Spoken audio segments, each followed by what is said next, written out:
Because holding on is comfortable, and that is what we are tempted to do. But that will keep you stuck and in a place where you can never get better. You don't have to feel like healing. You don't have to want to heal. You don't even have to fight the urge to want to hold on to the person who's causing you pain right now. But you have to get to a place where you ask yourself, to when are you going to keep on living like this? To when are you going to keep holding on to someone who doesn't want to be with you anymore? To when do you want to let your life be controlled by someone who does not value you? You need to let go, sis. Because holding on to someone who is not really into you is not worth it. And that's why today I want to share with you a step-by-step guide on how to heal, especially from a breakup. So first of all, you're going to have to admit that you're going to feel extreme pain. You're going to feel a lot of pain in your stomach, in your heart, in your gut, everywhere. And you don't have to fight or suppress it. And just when you think that you're okay or you're done with this pain, you're going to come across someone or something that will remind you of them. And it's going to make you have another relapse and you will cry your soul out. And that's also okay. You don't have to find something to distract yourself from that pain because it's also part of the healing process. You have to allow yourself to get this vulnerable because jumping the spot is like trying to take a shortcut. Meanwhile, there's no shortcut when it comes to healing. You're gonna wake up to no thirst, you check your phone and there'll be no missed calls, and it's gonna really hurt. Because all of a sudden, you're no longer important to this person as you used to be. That numbness that you feel right now is an evidence of the love that you had for the person. And your absence has taken away a part of you that you really enjoyed and looked forward to. And so you're gonna feel a lot of emotions. You're gonna feel resentment, frustrations, anger. Allow yourself to go through that.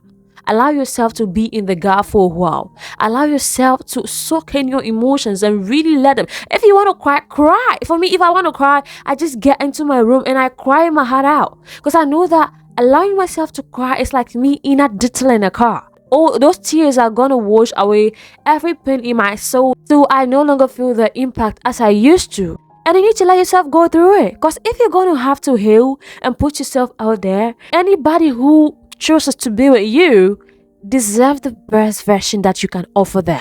Next part is to be willing to let go of this person who is causing you the pain. Just leave me alone, okay? Right now. Just shut my door.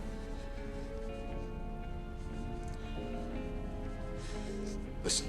All right, Gary, just please. Just leave the room. Listen to me. Gary, I don't want to be near you right now. And in as much as it's the most painful part, it is equally the most important. Because why would you want to hang your life on a thread that is going to break anyway? A thread that is eventually going to break and get you killed? First of all, this person walked out of your life without even thinking twice. And so why would you want to keep holding on to a fantasy that you know is only going to hurt to you? You must be willing to let go of people who are not ready to love you. As simple as that. And as painful as it sounds, you should be ready to let go. You don't have to keep pouring love into a memory and a person who does not want it. And one reason why we sometimes find it difficult to let go is because we sometimes have this fear of completely losing control. We have the fear of losing them completely. But since they've left you, you've already lost them. And it's their loss and not yours. Just like everyone is not meant for you, you are equally not meant for everyone. And so you must be willing to let go so that you can find your tribe. Even when they were there, you realize that you were the one who was always making the first course.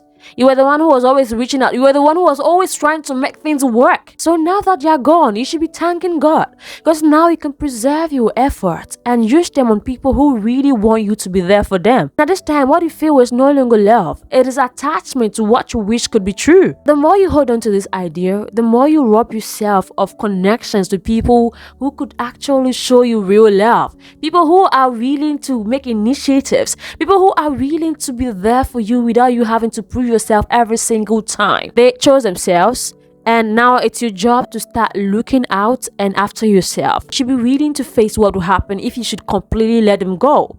Alright? Because holding on is comfortable, and that is what we are tempted to do.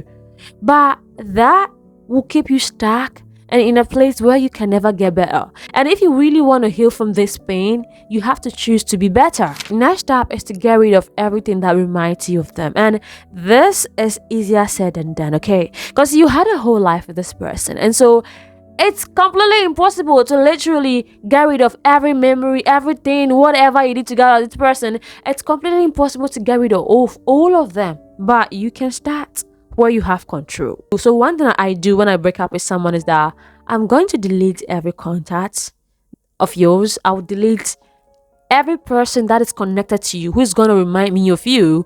I will delete the contact, and if I know I will be needing those contacts, I will copy them and put them in the folder somewhere that I can not easily access, because I don't want to see them post you on their status and then I'll be triggered. No, I need to let go of all of you. I need to make sure that I keep my distance away from you so that I'm not triggered and caused to go back to square one when I'm trying to heal myself. If you follow them on social media, you can unfollow them if you need to. And it is not because you're fighting with them, no. You're just looking out for your own mental health. For pictures and videos, feel free to delete them, okay? If you can't delete them at a go, do it one by one, as and when you can. Because if you keep those pictures, it means that you still want to hold on to that person in a way. If they are meant to come back and they come back to you, you can still make more memories with this person. So you don't have to hold on to the one that is hurting you right now. Feel free to let it go. And one thing that I learned from one YouTuber is that you can download those pictures and videos and whatever that is related to them and keep them in a separate physical drive and keep them somewhere very far that you cannot easily stumble upon it. Okay, because that way you are distancing yourself from this person in a way that gives you the emotional space to mourn their loss, so that you can go back to being able to communicate with them in a healthy way. We are not doing this out of resentment or because we have a grudge against them. No, we are looking out for ourselves because we also deserve to be happy. They are gone and they are probably happy right now because they've moved on. And you also have to look out for yourself. And so no matter how long it takes, I'm not telling you to bend every bridge right now, no. But as and when you can, make sure that you take yourself away from the things that remind them of you. Step is to start showing up for yourself. Now, as hard as it is to admit, the person who left you made a decision to show up for themselves by walking away. Their walking away from you is an act of love that they are showing themselves. They chose to acknowledge their needs and feelings. And so you cannot let yourself go because they have let you go. They chose to hold on to themselves. And so why should you lose yourself for them? You are going to start showing up for yourself the moment you decide to acknowledge your loss and give yourself grace. You tried your best for this relationship, and so that it is not working as you expected shouldn't hold you down. It's a broken heart and not a broken life, and the fact that you have life is a sign that you can rise again. You should not abandon yourself in the process of mourning someone. And I'm not by this saying that you should not feel sorry for yourself. In fact, feeling sorry for yourself is also a way of showing up for yourself because you are acknowledging your grief. But you cannot keep feeling sorry forever. You must get up, show yourself some love and grace. You have to start doing things for yourself again, because maybe you paid so much attention to them and their needs that you even forgot that you existed. So to get a little personal here, I realized through a certain breakup that I did not even pay attention to myself. I was so obsessed with them and their needs that I literally had no time for myself. And it was during that breakup that I learned how to type and did so many things that I love for myself. It was even during that breakup that I chose to go after femininity. Maybe you have to start writing again. Maybe you have to start working out or communicating with your friends more often. It could be different things to different people. But no matter what it takes, make sure that you don't give up on yourself. Okay, make sure that the fact that somebody has left you doesn't leave you on the floor. Start showing up for yourself. It's not like you're fighting them, no, but make sure that they don't win the war that they started. The next time they see you, make sure that they see you better. Okay, don't give them any reason to rejoice that they left you and you became miserable. No, make sure that you win in every aspect of your life, babe. Next step is to pray and take a spiritual, because God can actually heal broken hearts. I'm telling you. And except you don't believe it, but when you pray, God gives you some kind of additional strength. It's like you get a spiritual hug, that kind of fluffy spiritual hug that you get, and everything just seems so peaceful. That kind of peace, nothing else can replace it. And I tell you, okay, it's like getting comforted on another level. Just go to God. Pray. Tell God that you did it your way and it didn't work out. Be vulnerable. Be open to God because God already knows you. Pray about things like this because God can direct you to right people. When you have your steps directed by God, there's no way you're gonna miss the next step and go and pour your energy and effort into the wrong people again. So, guys, make sure that you are living your best life. Make sure that you're not letting anybody win because they left you.